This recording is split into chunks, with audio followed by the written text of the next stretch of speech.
ابتداء من الغد سأعمل على تحسين حياتي. أنوي توفير المال لتحقيق مشروع كبير لأضمن مستقبل أولادي. سأوفر مليونين كل شهر، وهذا الصيف سنقضي أسبوعين على شاطئ البحر و30 يوما في الخارج. في أقل من 5 دقائق حددت 6 مشاريع وسأجتهد لتحقيقهم. واو، جميل، أنا متفائلة جدا. ولكن كيف أوفر مليونين وأسافر ودخلي متوسط وعلي تسديد ديون؟ غير ممكن، فلا توفير ولا ضمان مستقبل ولا سفر. علي بتقبل الوضع. كفى أحلاما من المستحيل أن تتحقق. هذه هي أحلام اليقظة. ولما لا تتحقق؟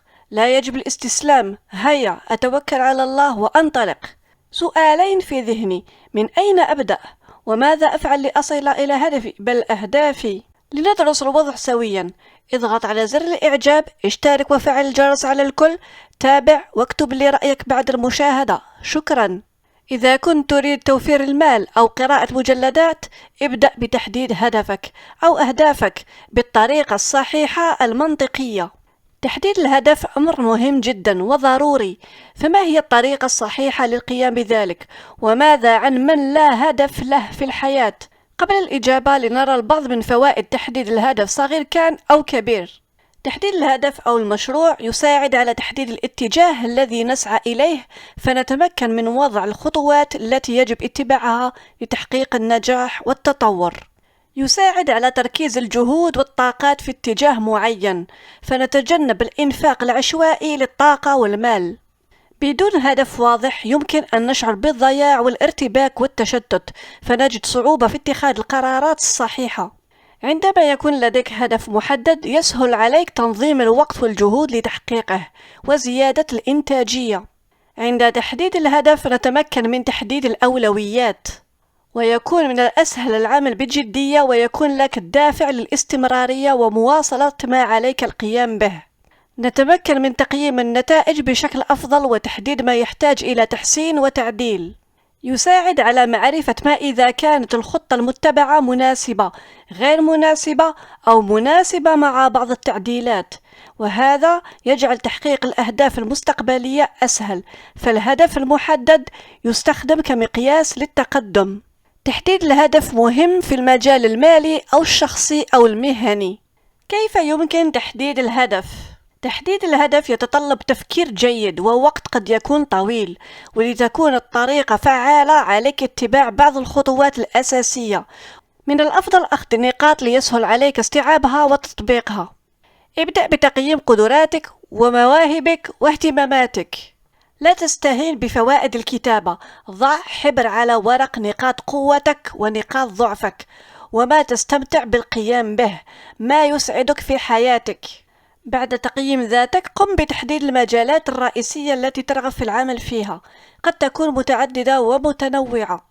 بعد تحديد المجالات الرئيسية حدد الأهداف الصغيرة التي تريد تحقيقها في هذه المجالات. يمكن أن تكون تعلم مهارة جديدة أو تحقيق إنجاز معين. بعد تحديد الأهداف الصغيرة حدد الهدف الكبير الذي تريد تحقيقه في المستقبل البعيد. يجب أن يكون هذا الهدف واضح، قابل للتحقيق وواقعي. هذه النقاط نراها بالتفصيل في فيديو آخر. بعد تحديد الهدف الكبير قم بوضع خطة تفصيلية مدققة لتحقيقه. يجب أن تحتوي الخطة على الأهداف الصغيرة والخطوات التي تحتاج إلى اتخاذها لتحقيق الهدف الكبير.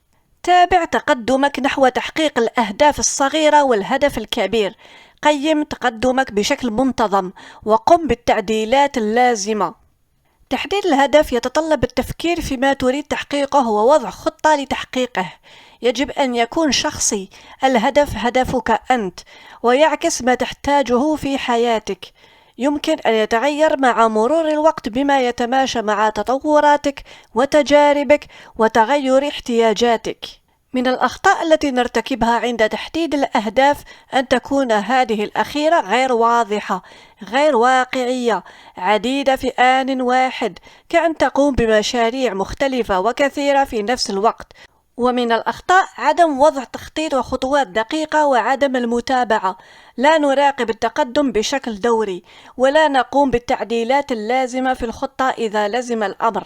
من الأخطاء أيضا عدم تحديد موعد نهائي، الاهتمام بالكمية على حساب الجودة، وللأسف قد يتم تحديد أهداف لا تتوافق مع القيم والمبادئ، ويؤدي هذا إلى عدم الشعور بالرضا وإن تحققت.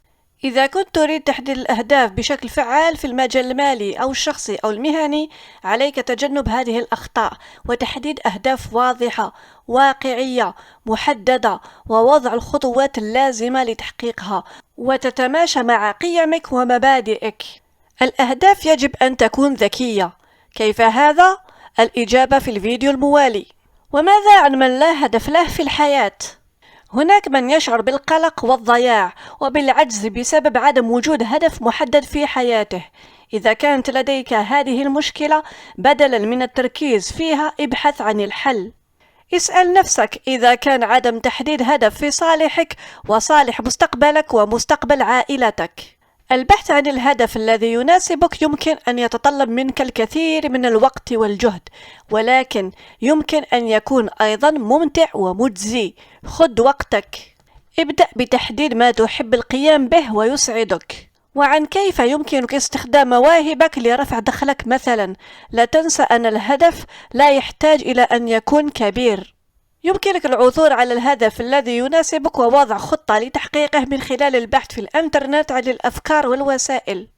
الهدف يتعلق بما يمنح لحياتك معنى وأهمية. إذا كان لديك شعور بعدم وجود هدف في حياتك، اكتشف ما يعنيه النجاح بالنسبة لك بشكل واضح ودقيق. قد يختلف تعريف النجاح من شخص لآخر.